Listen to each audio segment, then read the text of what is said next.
Saludos amigos. La fe, casada con el mito, solo produce hijos idiotas. Génesis 22.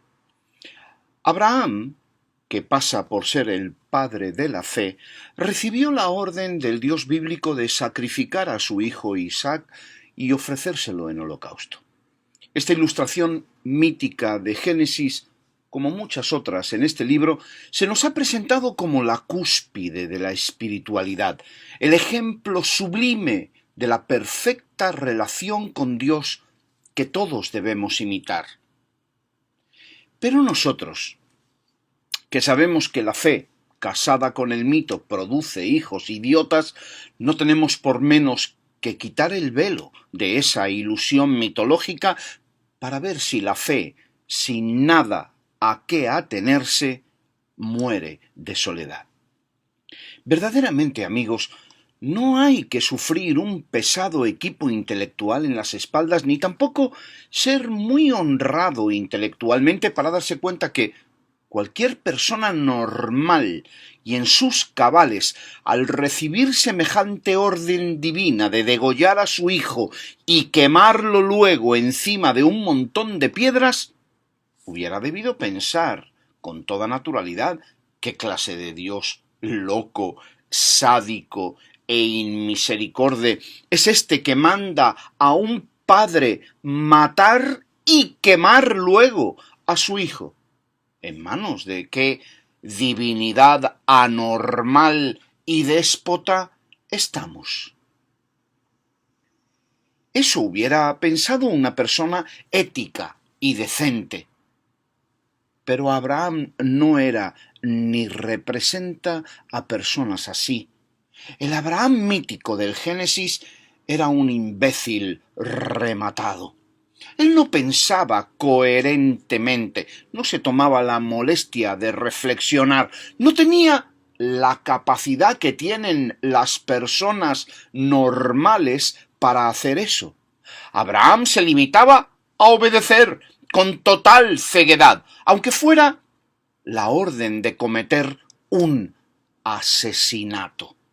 El patriarca era un auténtico hombre de fe, es decir, un loco irreflexivo e idiota capaz de cometer las salvajadas más estúpidas e inhumanas para complacer al Dios sádico, descentrado y paranoide que se las ordenaba. Por tanto, no debemos preguntarnos más ¿por qué razón existen musulmanes que matan a traición peatones en los puentes de Londres o masacran jovencitas en las cafeterías de París? ¿Por qué muere un niño cuando sus padres, testigos de Jehová, le niegan la transfusión de sangre? ¿O por qué la esposa católica o protestante soporta con suma paciencia al marido que la maltrata continuamente? ¿Por qué tanta gente cree que la palabra inmensa e infinita de la divinidad se encuentra encarcelada en 66 libros? No debemos preguntarnos más, porque la respuesta es sencilla. En el capítulo 22 del Génesis encontramos a David, al pionero, al ejemplo sublime de esta condición virulenta y torpe que sufre la raza humana. Todos los que cometen estas estupideces peligrosas y necias lo hacen movidos por la fe ciega en un mito de cuya expresión Abraham es también el padre. Abraham es el progenitor de una fe ciega que es capaz de destruir lo que más se quiere en esta vida y ofrendárselo a un Dios que es capaz de la villanía infame de pedirlo. No debemos tampoco preguntarnos por qué existe un ejército de mafiosos que venden espiritualidad a precio de fe idiotizante a pobres despistados de la vida. No lo preguntemos más porque la respuesta es clara. De hecho, es el título de este trabajo. Abraham es el padre de la fe, es decir, Abraham es el primero que no pregunta, que no se escandaliza ante una petición inmoral, que no protesta y se rebela, aunque algo dentro de sí le dice que asesinar a su hijo y quemarlo después es algo indigno y malicioso que no puede provenir de un Dios de amor ecuánime e inteligente. Abraham, por favor, pregúntate, deja la fe a un lado y pregúntate a ti mismo, ¿cómo puede ser que el amor se enfrente al amor como si fuera enemigo? ¿Cómo es posible que Dios incite y obligue a un padre a matar a su hijo para demostrar así su amor por Dios? ¿Qué clase de mente enferma y diabólica es capaz de idear todo esto? ¿Amor contra amor? ¿El amor de Dios contra el amor de un padre? ¿Acaso el amor no es siempre lo mismo? ¿Amor? ¿Cómo se nos puede engañar de tal forma que se nos haga creer que el amor puede ordenar ir en contra del amor? No, el amor no puede ir contra sí mismo. Dios no puede ir contra el amor de un padre para probar que ese padre ama a Dios más que a su propio hijo. Eso es una aberración bíblica pensada y escrita por monstruos ciegos de fe religiosa malsana. Amigo mío, Abraham será tu padre si sigues ocultando y acallando todos los pensamientos inteligentes que te hacen dudar de muchas cosas que dice la Biblia, tu pastor o la dogmática de tu denominación. El pérfido Abraham es tu padre si eres un cobarde que no enfrenta y solventa inteligentemente sus dudas y lo trae todo a la luz de la razón, a la vista de una divinidad que es pura inteligencia noble, incapaz de pedirle a un padre que asesine a su propio hijo. No cabe duda, queridos amigos, que algunos defensores de aquel tipo de Dios bíblico, que también usan vilmente y promueven el mito de ese Dios judío, que los haya apuñados como cardos borriqueros en un campo agreste, apuntarán al hecho de que el sacrificio no se culminó. Oiga, el sacrificio no se llevó a cabo, ya que el ángel detuvo la mano del patriarca justo antes del golpe definitivo, como si eso fuera una excusa. A esta aclaración tonta que dan los empecinados por la fe oscurantista, yo os contesto, sin ir más lejos, lo que el Jesús bíblico enseñó. No es necesaria la conclusión de la acción, sino que con haberla albergado en la mente y en el corazón, el Dios judío, Yahvé, ya es culpable de maldad profana e inmoral. Y en adición, si ya se sabía que no se iba a culminar el asesinato del inocente Isaac, ¿por qué se inició la orden en primer lugar? ¿Por qué se sometió a este pobre padre a tan horrible tortura? ¿Qué fue todo? ¿Un caprichito divino? ¿Un jueguecito? ¿Un divertimento a expensas de un ser humano idiota? ¿Como el que juega con el tonto del pueblo escondiéndole la pelotita? A continuación, debemos preguntar también, ¿Qué clase de necios idiotas retuercen este relato lamentable del sacrificio de Isaac para hacerlo un ejemplo de amor y fe ilustre e imitable? ¿Pero acaso no está claro aquí que el Dios judío está solicitándole a Abraham un sacrificio humano? Y que el patriarca, acostumbrado tal vez a ver el mismo proceso en otros casos, no encuentra ningún problema en llevarlo a cabo.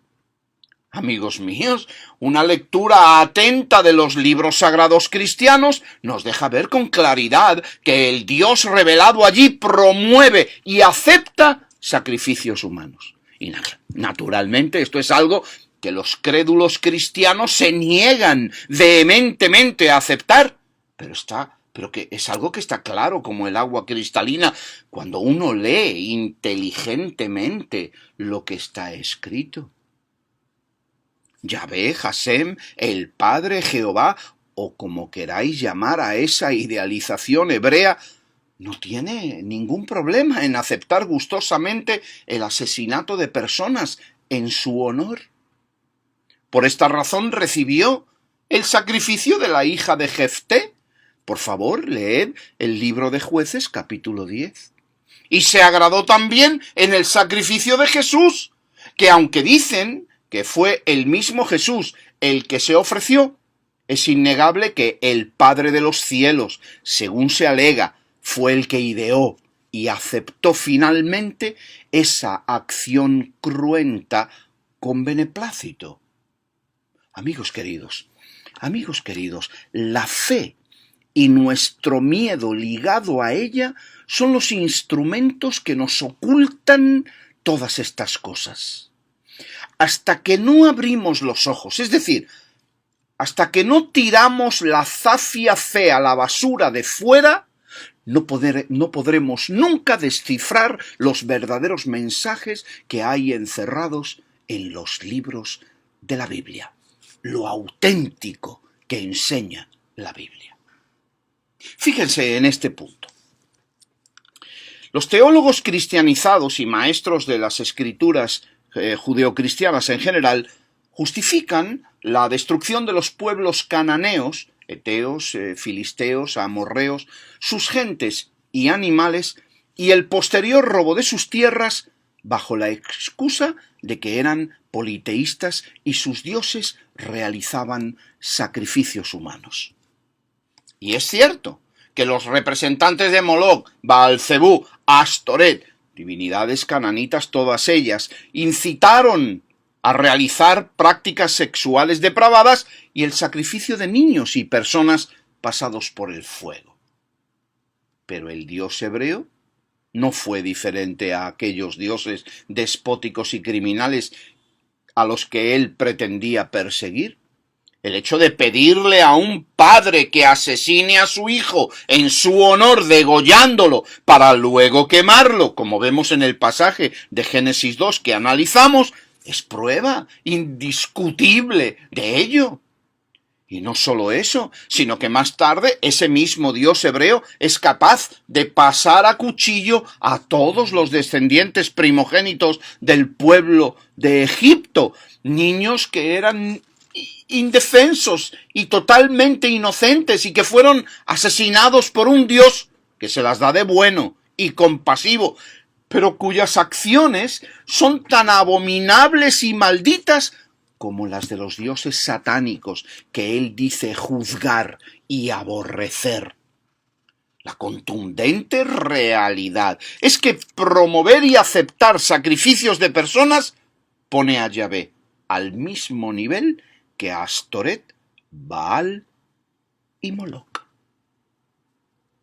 Pero permítanme abusar de vuestra confianza y extenderme un poquito más para centrarme en el intento de asesinato de Isaac por parte de Abraham, su padre, por obediencia al Dios de la Biblia. Primeramente ha de dejarse claro, y sin discusión alguna, que el autor intelectual de esta maldad indecente es Yahvé, Hashem, Jehová, o el Dios de Israel, como queráis llamarlo. La mente del Dios hebreo fue la que ideó todo el asunto como si de un vil maquinador se tratara. Vamos a decirle que acuchille a su hijo en el cuello y derrame su sangre en el suelo, a ver si es verdad que tiene fe en mí y me ama más que a su propio hijo. No me importa un bledo la amargura, el dolor y la agonía que sufrirá al perder a su hijo, o que se haga un criminal por causa mía, porque todo eso es secundario para mí. Lo único que me importa es que quede claro que yo, solo yo, soy el que debe ser amado y adorado por encima de todo, familia, vida y legalidad incluida. Oh, queridos amigos, desde este humilde púlpito no podremos enfatizar nunca suficientemente la peligrosidad absoluta de un Dios que reclama de sus creyentes acciones que rebasan la ética más elemental y la decencia de las buenas costumbres. Un Dios que nos asegura que un crimen hecho en su honor pasa a ser una acción santa, pura y buena, es un Dios totalmente innecesario por lo vil. Ese tipo de Dios es el peligro social personificado, es un enemigo público y como tal debe ser tratado. Es el ejemplo claro de un Dios falso a quien no se debe seguir bajo ningún concepto, aunque nos lo pinten de los colores que quieran. Así que, querido amigo, cuando Dios o un imbécil que dice representarlo enseñe que es lícito y santo entrar en un bar gritando «Alá es grande» y liarse a tiros con la gente que toma una cerveza tranquilamente, o cuando un predicador idiotizado se sube a un púlpito y pone de ejemplo la obediencia y fe de Abraham ante la orden criminal del Dios déspota que le incita a que asesine fríamente a su hijo, como si eso fuera la obediencia y la fe que se debe imitar, yo creo honestamente que la sociedad civil, los librepensadores y la gente educada y cabal debe rechazar a ese Dios y lo que él representa. Es más, creo que debería exigírsele al Estado, quien es el garante de la decencia, la paz y la salud mental, según se alega. La salud mental de sus ciudadanos que regule y, ¿por qué no?, ilegalice la expansión de estas ideologías abyectas y deshumanizantes que ponen de ejemplo a seguir el mismísimo asesinato de un hijo. Yo creo, queridos amigos, que una persona decente y bien nacida debe rechazar no solo este cuento malsano de Génesis 22, sino el diosecillo que se representa en sus páginas. Un Dios a quien no le importa un rábano el sufrimiento, la desolación y la amargura de sus criaturas, con tal de que su infinito deseo de reconocimiento sea honrado. Si no lo hacemos así, la fe, casada con el mito, seguirá dando hijos idiotas.